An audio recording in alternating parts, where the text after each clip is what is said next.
Bonjour à tous, moi c'est Audrey, je suis praticienne shiatsu et passionnée de santé équine. Et tous les vendredis, je me mets au défi de vous partager un maximum d'informations et de pistes de réflexion sur un sujet lié à la santé de vos compagnons à crinière. Je vous embarque donc avec moi pour parler physiologie, émotions et relations, avec beaucoup de bonne humeur et surtout de la passion. C'est parti, je vous souhaite une bonne écoute.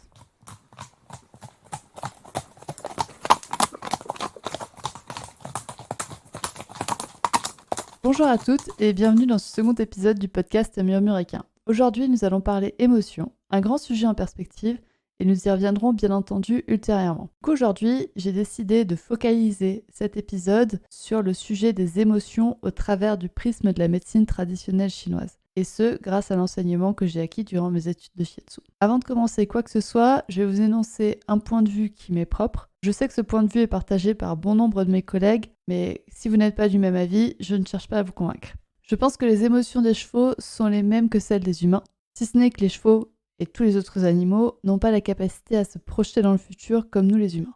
Pour moi, les chevaux peuvent donc penser un ou deux coups en avance, mais surtout grâce à leur expérience vécue.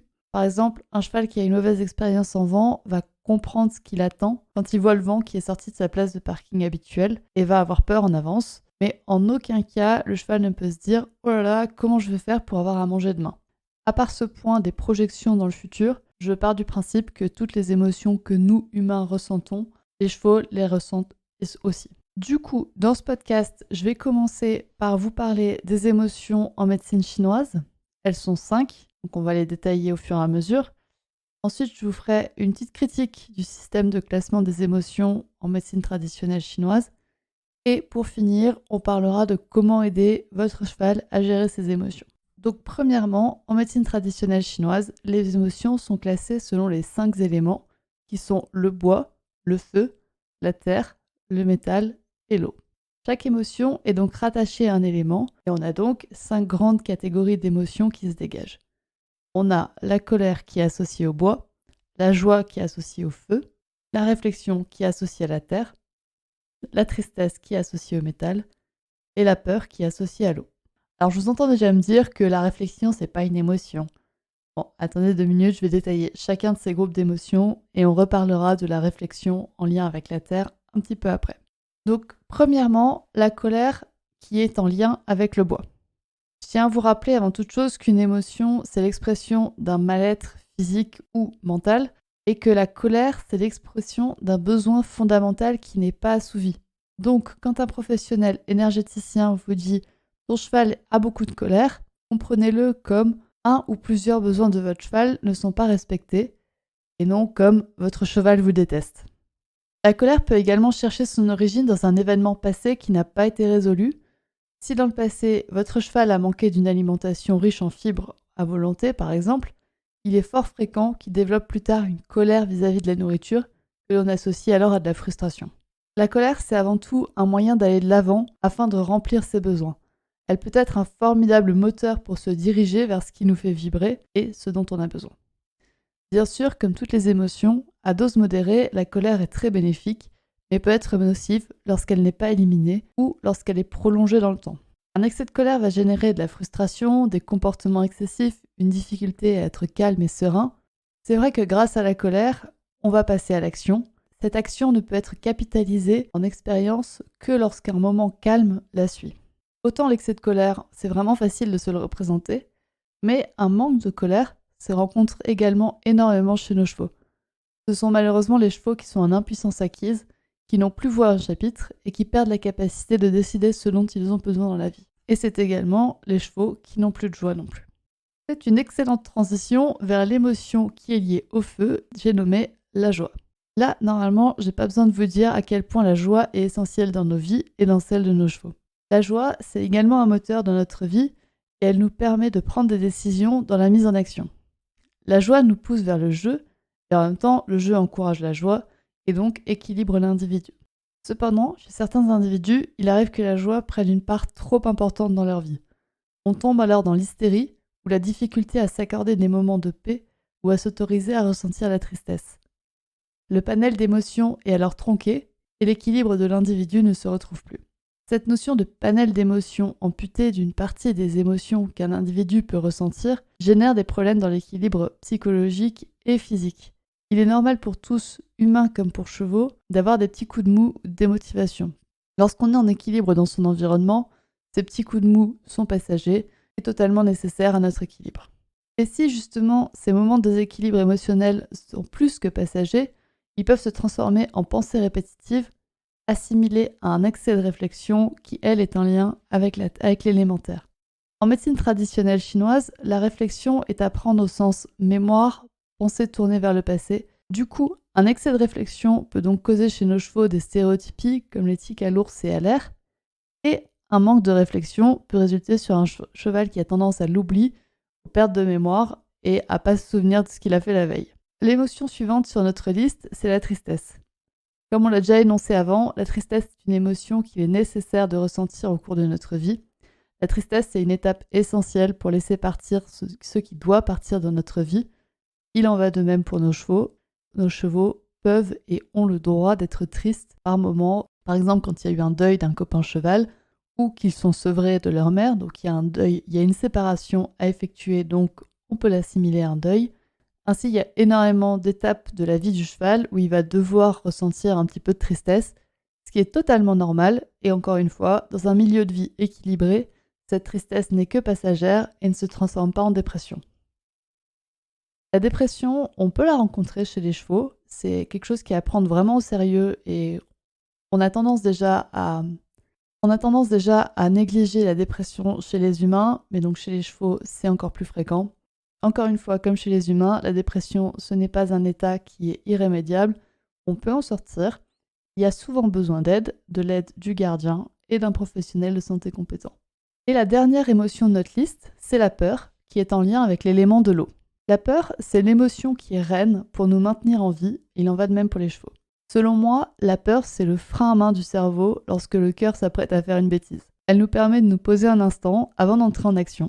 Pour nous humains, un peu de jugeote avant de sauter à l'élastique n'a jamais fait de mal. Et c'est encore pire pour nos amis les chevaux, qui sont des animaux de proie et dont la survie dépend de leur méfiance et donc de leur peur, qui leur permet de détecter les éventuels tigres tapis dans les buissons.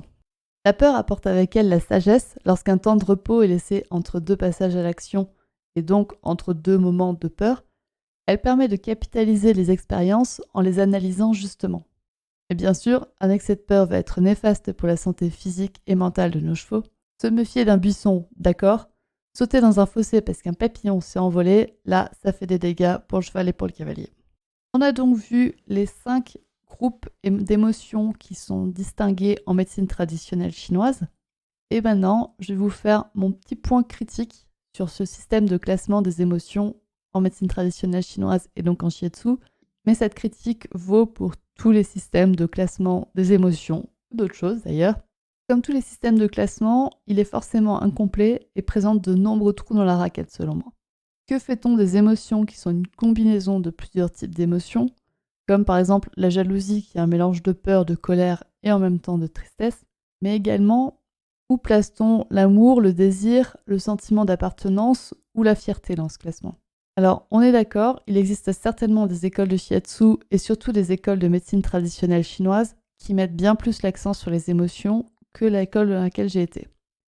Avec le shiatsu, j'ai acquis une base sur la gestion des émotions. Depuis, j'ai approfondi mes connaissances, mais cet épisode de podcast est déjà bien assez long. Donc rassurez-vous, le sujet des émotions me passionne, nous y reviendrons très bientôt. Et maintenant qu'on a vu un système de classement des émotions, une légère critique de ce classement, on va discuter de comment aider son cheval à gérer ses émotions. Alors le premier point que vous, humains gardiens de chevaux, pouvez faire, c'est déjà d'accepter que votre cheval peut ressentir tout le panel d'émotions humaines. En faisant ça, vous avez fait un énorme pas en avant dans l'aide que vous pouvez apporter à votre cheval, je vous le garantis. Ensuite, acceptez aussi que votre cheval puisse éprouver une émotion dans un cas où vous ne l'éprouvez pas. Vous n'avez peut-être pas peur de ce papillon, mais acceptez que votre cheval puisse, lui, en avoir peur. Acceptez également que votre cheval puisse éprouver une émotion pour une raison qui vous est totalement inconnue. Même s'il n'y a pas de papillon, on les connaît ces chevaux qui ont peur de tout. Mais votre cheval, lui, il a peut-être entendu, vu ou senti quelque chose que vous n'avez pas vu, senti ou entendu. En plus de ça, votre cheval ne fait pas les mêmes associations émotionnelles que vous, ni que les autres chevaux d'ailleurs. C'est-à-dire que votre cheval a peut-être vécu des choses qui lui ont laissé des marques émotionnellement, et quand il va retomber dans une situation qui est similaire, les émotions vont ressurgir, et ces émotions lui sont uniques pour chaque situation. Et c'est pas parce qu'un cheval a peur du vent que le cheval d'à côté doit aussi avoir peur du vent. Et inversement, si un de vos chevaux n'a jamais eu peur du vent, mais qu'un jour il se met à en avoir peur, il s'est peut-être passé quelque chose dans sa tête, et ça vous ne pouvez pas y être dans sa tête, qui fait que maintenant il a peur. Il a peut-être fait une mauvaise association à un moment donné, et vous êtes peut-être passé à côté de cette mauvaise association, mais respectez-la, les émotions de votre cheval peuvent changer n'importe quand, et il y a seulement lui qui peut décider quelles émotions il ressent. Enfin, décider, c'est un bien grand mot, seulement lui est capable de savoir quelle émotion le traverse en ce moment. Donc, en acceptant l'unicité émotionnelle de votre cheval, vous lui faites à mon sens le plus beau des cadeaux pour pouvoir l'aider. En plus de ça, si vous détachez vos ressentis de ceux de votre cheval, vous leur rendez leur autonomie émotionnelle et ça c'est génial, on devrait faire ça avec tous les chevaux et tous les humains de notre entourage. Pour aider ensuite votre cheval de manière plus active, vous pouvez faire appel à une monitrice coach comportementaliste qui reconnaît et accepte toute l'étendue des émotions équines. Genre vraiment, qui les accepte toutes. Un professionnel équestre qui vous dit que votre cheval doit être sous contrôle à chaque fois que vous l'avez au bout de la longe, vous le voyez venir, le contrôle des pieds du cheval pour gérer le cerveau, ou au contraire, que votre cheval doit parader et être excité dès qu'il entre dans l'espace de travail, est à mon sens un professionnel à fuir. Privilégiez une professionnelle qui vous apprend à lire les émotions de votre cheval et à les comprendre pour instaurer un vrai dialogue entre le cheval et l'humain. En plus de ça, si le professionnel qui suit votre cheval est capable de vous aider à lire les petits signaux, vous allez pouvoir vous rendre compte que votre cheval commence légèrement à avoir peur, qu'il n'est pas encore dans une peur irrationnelle, mais que ça commence là tout doucement un petit peu. Là, c'est bingo, vous gardez ce professionnel. Vous le gardez, c'est clair et net. En parlant de ce sujet des petits signaux qui vous mettent la puce à l'oreille sur le fait que votre cheval commence doucement à avoir peur, je voulais vous parler un petit peu de trigger stacking. C'est possible que vous ne voyez pas les signes de peur légers de votre cheval quand un chien aboie, de même quand un camion passe, ou de même quand vous passez dans un passage étroit. Par contre, si vous passez dans un passage étroit, qu'en même temps il y a un chien qui aboie et qu'un tracteur est en train de passer, c'est possible que votre cheval, là, ça fasse trop pour lui et qu'il ait peur. Donc respectez ce besoin-là aussi et sachez interpréter les petits signaux qui montrent que votre cheval n'est pas très rassuré par ce chien qui aboie et ça vous permettra d'avoir un cheval, de travailler dessus et d'avoir un cheval qui est confiant et que même si un chien aboie dans un passage étroit et qu'en plus il y a un tracteur qui passe, votre cheval reste calme. Voilà, ça c'était pour la partie équestre. Et pour la partie plus physique, pour aider votre cheval à mieux gérer ses émotions, le shiatsu, la kinésiologie ou les professionnels de la santé qui travaillent avec les fascias et les mémoires émotionnelles sont pour moi la clé pour aider votre cheval à mieux gérer ses émotions. La communication animale, c'est également une possibilité pour vous aider à comprendre les émotions de vos animaux. Mais pour moi, la différence entre la communication animale et le shiatsu ou la kinésiologie, c'est un peu comme la différence entre un psychologue et un coach. C'est-à-dire que le psychologue va se concentrer normalement sur votre passé et sur pourquoi vous avez ce problème.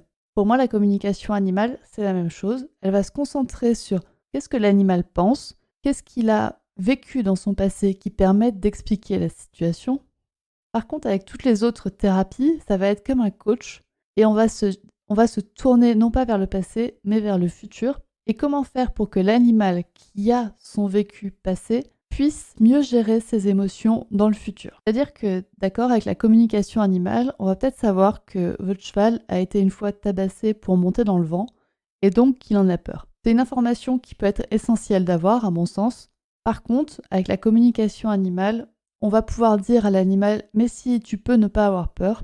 Mais moi personnellement, si on me dit « si j'ai peur du saut à l'élastique » et qu'on me dit « mais non, t'inquiète, le monsieur il connaît, il a tout bien géré les élastiques », c'est pas ça qui va diminuer ma peur. Donc la communication animale, c'est pareil. Si on peut rassurer l'animal et ça va marcher. Par contre, pour les peurs qui sont très ancrées ou pour la gestion des émotions qui sont très ancrées très fortement, il va falloir à un moment donné reprogrammer un nouveau système de pensée. Et ça, en communication animale, en tout cas, j'ai pas encore trouvé de professionnel qui soit capable de le faire. Donc pour moi, le mieux, c'est de mixer les deux, c'est de mixer un peu de communication animale et en même temps de mixer du travail avec un coach comportementaliste, moniteur, qui va vous aider dans le travail au quotidien. Et pour débloquer des petits points durs, on va faire appel à des thérapies manuelles ou énergétiques. Dans tous les cas, ce que je vous invite à faire, c'est discuter avec votre praticien habituel. Qui saura vous diriger vers la technique ou vers la professionnelle la plus adaptée pour aider votre cheval. Et en plus de ça, les professionnels ont souvent un très bon réseau qui leur permet de recommander d'autres professionnels qui travaillent dans le même sens qu'eux et qui vont tout faire pour aider votre cheval de manière groupée et vraiment de vous encadrer dans la plupart des situations que vous allez rencontrer. Et voilà, on arrive à la fin de cet épisode. J'espère qu'il vous a plu et j'ai vraiment hâte de continuer à vous partager des informations et des petits tips sur la gestion des émotions de vos animaux. Sur ce, merci de votre écoute et à vendredi prochain. Et ben voilà, c'est terminé pour aujourd'hui. J'espère que cet épisode vous a plu. Si c'est le cas, n'hésitez pas à partager le podcast à une personne qui veut aussi en apprendre plus sur les chevaux avec vous. Et retrouvez l'ensemble des informations et des liens en description de l'épisode, ainsi que sur le site www.murmure-animal.fr. Si vous avez des idées, des suggestions, ou si vous avez juste envie de me dire que vous avez trop aimé cet épisode, vous pouvez me laisser des petits mots sur Instagram à murmure.animal.shiatsu. Et n'oubliez pas de vous abonner à Murmure Équin sur votre plateforme d'écoute préférée pour ne louper aucun épisode. On se retrouve vendredi prochain pour un nouvel épisode, et sur ce, bon week-end!